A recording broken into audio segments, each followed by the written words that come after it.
নমস্কাৰ সকলোকে স্বাগতম জনাইছোঁ আৰু চাওক আজি কামপুৰৰ বানৰ পৰিৱেশ মই আকৌ দেখাবলৈ ওলাইছোঁ।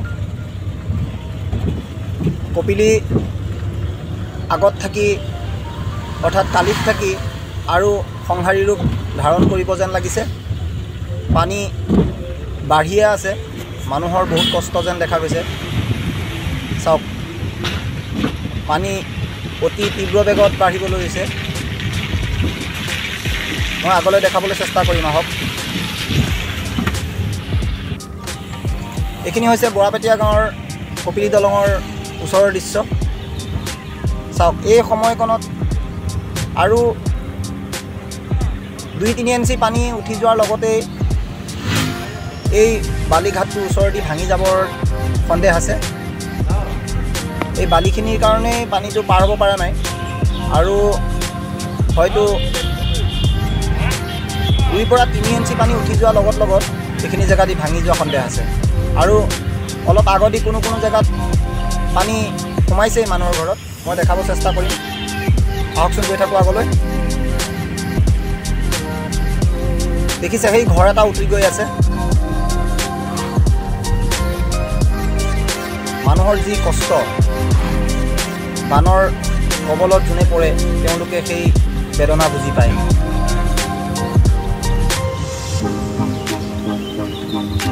চাওক চৌদিশে খালি পানীময়।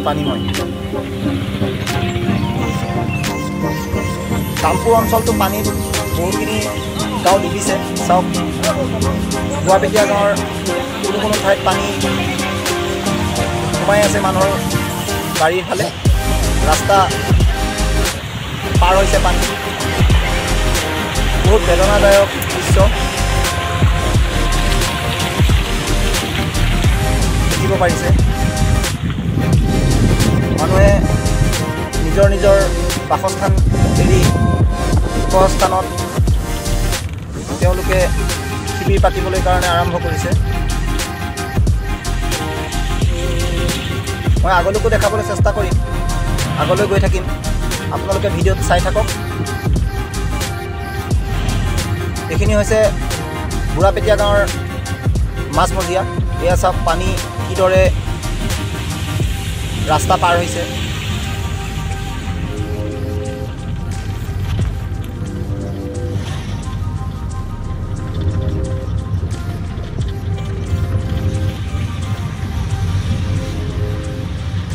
মানুহৰ ঘৰে ঘৰে পানী প্ৰায় সোমাই গৈছে। তেওঁলোকে নিজৰ বস্তুবোৰ ঘৰৰ পৰা উলিয়াই ওখ স্থানলৈ তেওঁলোকে নিবলৈ কাৰণে চেষ্টা কৰিছে।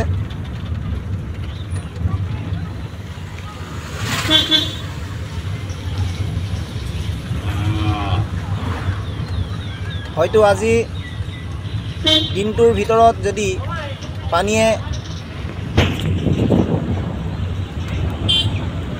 কপিলি নদীয়ে যদি অকণমান শান্ত নহয়, তেনেহ'লে হয়তো 2022 বৰ্ষৰ যি পানী হৈছিলে ঠিক তেনেদৰে কালমূৰ্তি ৰূপ লৈছে।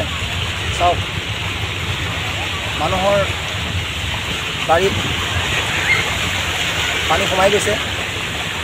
মানুহবোৰৰ কষ্টৰ সীমা নাইকিয়া হৈছে। চাওক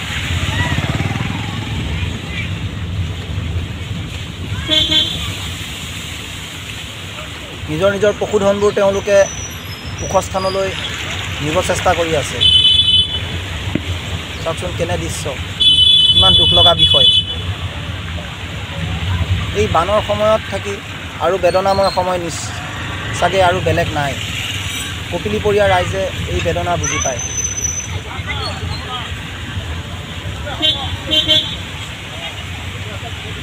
চাওক মানুহৰ কষ্ট কিমান দুখৰ বিষয়।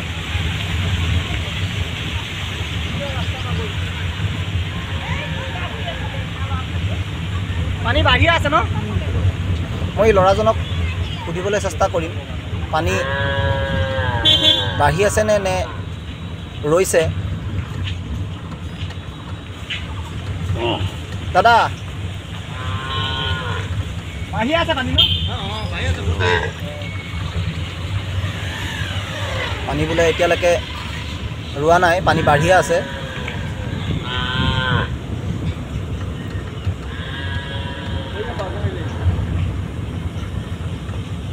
চাওক কিমান দুখ লগা বিষয়। আৰু অলপ সময়ৰ পিছতে কিজানি এই জেগাকণেৰেও পানী পাৰ হ'ব। ইমান ডাঙৰ পাইপ মানে, এইটো প্ৰজেক্টৰ পাইপ মানে, বহুত ডাঙৰ মানে।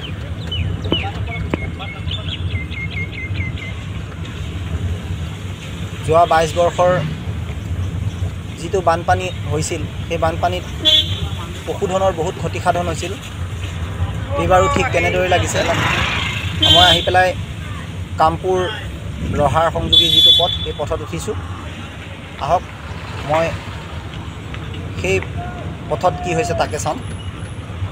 এই দেখিছে মানুহবোৰ নিজৰ নিজৰ ঘৰৰ বস্তুবোৰ সেই ওখ স্থানৰ পথলৈ আনিব চেষ্টা কৰিছে।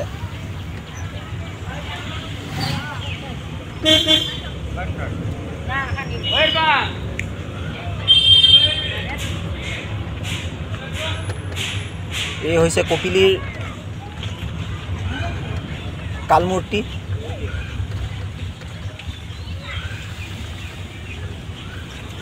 বৰপানী নৈ অকণমান শান্ত হোৱাৰ পাছতেই এয়া কপিলীৰ ৰুদ্ৰমূৰ্তি। এনেদৰে যদি আজিৰ দিনটোৰ ভিতৰত যদি তেনেকৈ পানী বাঢ়ি থাকে, তেনেহ'লে কামপুৰ অঞ্চল ডুব যোৱা, অৰ্থাৎ দক্ষিণ নগাঁও ছাইডৰ মানুহৰ কষ্টৰ সীমা নাইকিয়া হ'ব। এই হৈছে কপিলী বান্ধ। কিন্তু বান্ধ তেওঁলোকে যিখিনি জেগাত দিয়া নাছিলে, সেই জেগাখিনিয়ে পানী সোমাবলৈ লৈ আছে। চাওক, এইটো কামপুৰ ৰহা সংযোগী পথৰ কামপুৰৰ ওচৰৰে দৃশ্য। এইখিনি জেগাৰে পানী আৰু অলপ সময়ৰ পিছতেই যদি আৰু 2-3 ইঞ্চি পানী বাঢ়ে, এইপেণ্ডিও বাগৰি যাব।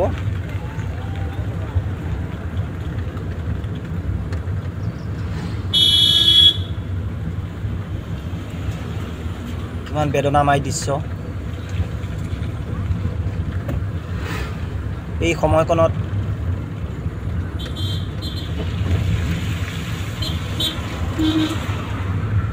মানুহ কিমান কষ্টত জীয়াই থাকিব লগা হয় আৰু পশুধন বচাবলগীয়া হয়।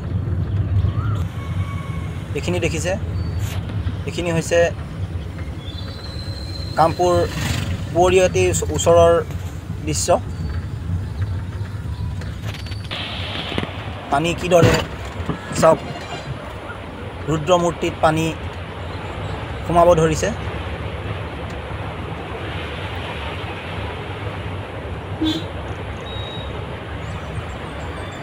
বহুত ভয় লগা দৃশ্য।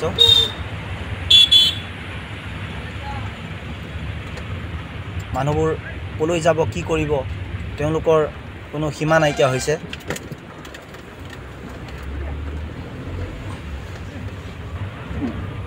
এনে লাগিছে যেন 2022 বৰ্ষৰ সেই বানৰ সময় আকৌ আহি পাইছে নেকি।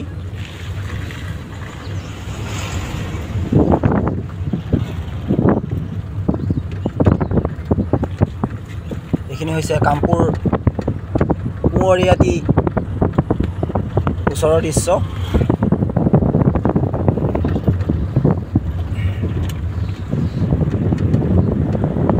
চাওক, চৌদিশে খালী জলময় পৰিৱেশ।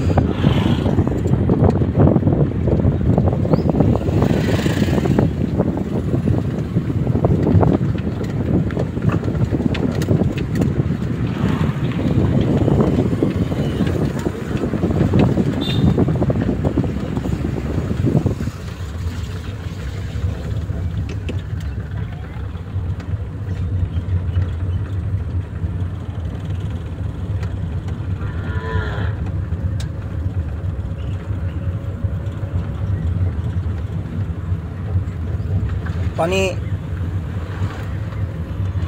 চৌদিশে খালি বাগৰিয়ে আছে, পানী সোমায়ে আছে।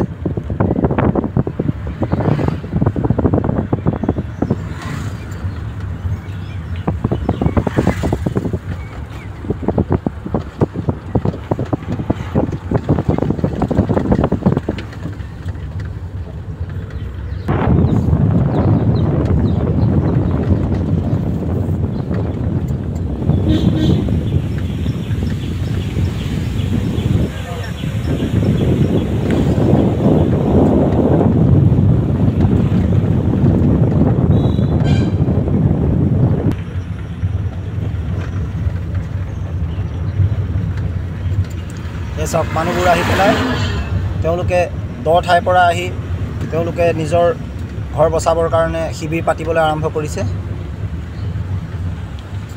চাওক ইমান দুখ লগা পৰিৱেশ, ইয়াতকৈ বেদনা আৰু কি হ'ব পাৰে।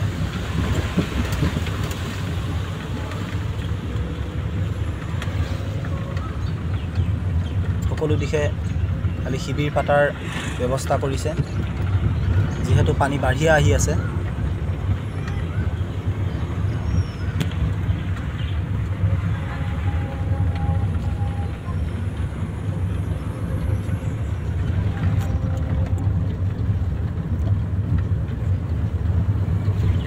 এইখিনি হৈছে কুঁৱৰীয়াটিৰ দৃশ্য।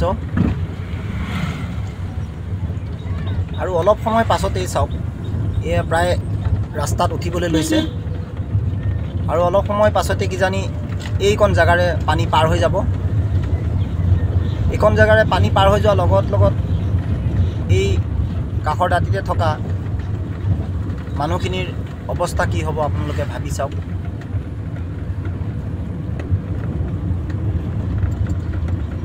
মই সেই বগলাজানৰ ৰাস্তাৰ কাণেৰে কপিলী নদী বৈ যোৱা সেই জেগাকণ দেখাব চেষ্টা কৰিম। গৈ আছোঁ, আপোনালোকে ভিডিঅ' ভাগ চাই থাকক।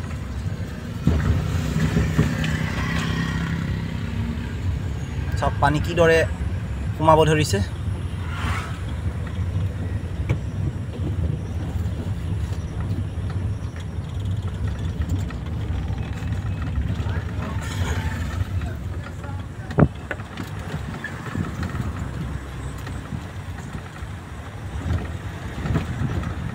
কুঁৱৰীয়াটি আৰু বগলাজানৰ সেই মাজৰ জেগাকণৰ দৃশ্য এইকণ।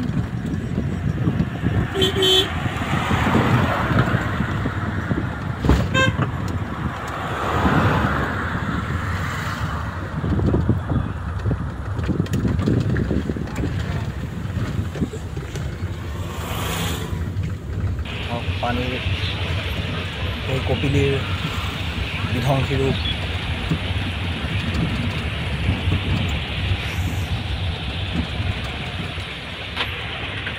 এই দলংখনৰিয়ে চাওক কিদৰে পানী পাৰ হৈ আছে, কিদৰে পানী সোমাইছে। আৰু 2-3 ঘণ্টাৰ পিছতে হয়তো এইটো পাৰে থকা মানুহবোৰৰ বহুত অশান্তি সৃষ্টি হ'ব, বহুত তেওঁলোকে কষ্ট ভুগিবলগীয়া হ'ব। চাওক আপোনাক মই বগলাজানৰ ওচৰত দৃশ্যকণ দেখাবলৈ চেষ্টা কৰোঁ।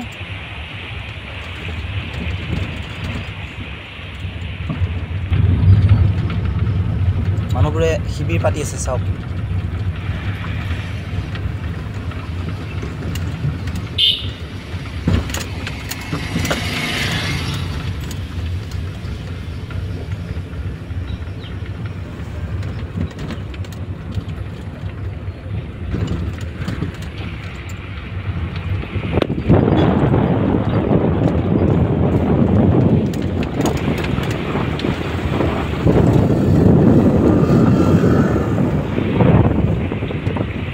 এইখিনিত মানুহে ফিচাৰী ডুবিছে কাৰণে তেওঁলোকে নিজৰ ফিচাৰীবোৰৰ মাছবোৰ উঠাবলৈ চেষ্টা কৰিছে। চাওক পানী যিহেতু সোমায়ে গৈছে।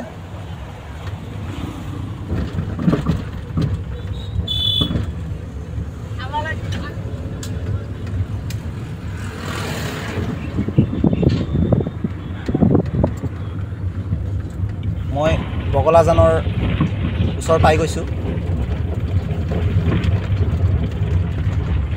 এই বগলাজানৰ ওচৰৰ এই নামঘৰত চাওক পানী সোমাই গৈছে।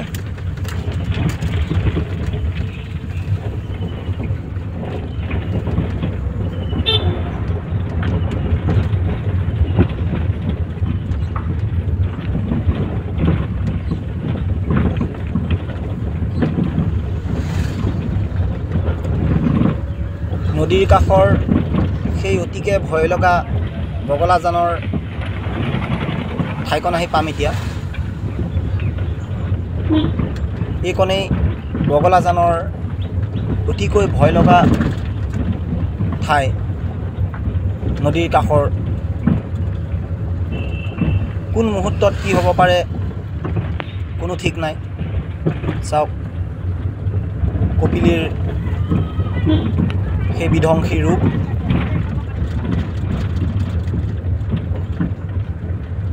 এই বগলাজানৰ এই জেগাকণতেই কপিলী আহি পেলাই এইখিনিতে খুন্দা মাৰে আৰু সেই হেতুকে ৰাস্তাটো বহুত ঠেক হৈ আহি আছে। এইখনেই কপিলী আৰু এই জেগাকণ বহুত সংকটজনক জেগা। মানুহবোৰ বহুত শংকাত থাকে।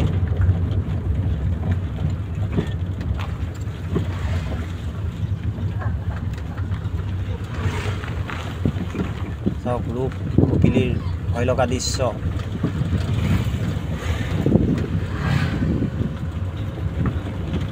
মোৰ যিহেতু কেমেৰামেন নাই, মই নিজেই কেমেৰা ধৰি পেলাই কৰিব লগা হয়। সেইকাৰণে ভিডিঅ'টো কৰাত বহুত অসুবিধাও সৃষ্টি হয়। তাতে আপোনালোকে দুখ নধৰিব। চাওক এই জেগাকণ কিমান সংকটজনক জেগা। নদীৰ কাষত অকণমান কিবা হ'লেই সেই মানুহখিনি কিমান বিপদ হ'ব। এইখিনিত বাঁহেৰে তেওঁলোকে বেৰিকেড লগাই দিছে। যিহেতু এই অকণমান জেগাৰ কাৰণত মানুহ বিপদত পৰিব পাৰে। এই জেগাকণ বহুত সংকটজনক জেগা। এই জেগাকণত যোৱা বছৰো বহুত ক্ষতিসাধন হৈছিল। সেইকাৰণে তেওঁলোকে বেৰিকেড লগাই দিছে বাঁহেৰে, যাতে মানুহবোৰ সেইখিনিলৈ গৈ বিপদত নপৰে। ধন্যবাদ এই ওচৰৰ মানুহখিনিৰ কাৰণে। তেওঁলোকে এই কামকণ যে কৰিছে, যিহেতু দূৰৰ পৰা অহা মানুহবিলাকে সেই জেগাকণৰ কথাটো গম নাপায়। ফট কৰি কি বিপদ হ'ব পাৰে ঠিক নাই। সেইকাৰণে তেওঁলোকে সেই কামটো কৰাৰ বাবে ধন্যবাদ। চাওক কপিলীৰ বিধ্বংসী ৰূপ কিদৰে বৈছে, কিমান ধাৰ চাওক।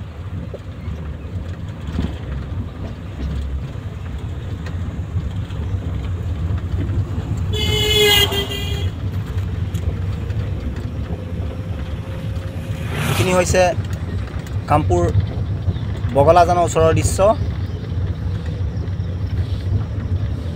মই পিছলৈ আকৌ ভিডিঅ' বনাই আপোনালোকক দেখাবলৈ চেষ্টা কৰিম। আজিলৈ ভিডিঅ' ভাগ ইমানতে সামৰিছোঁ। হয়তো যদি পাৰোঁ আৰু মই দেখাব চেষ্টা কৰিম আপোনালোকক।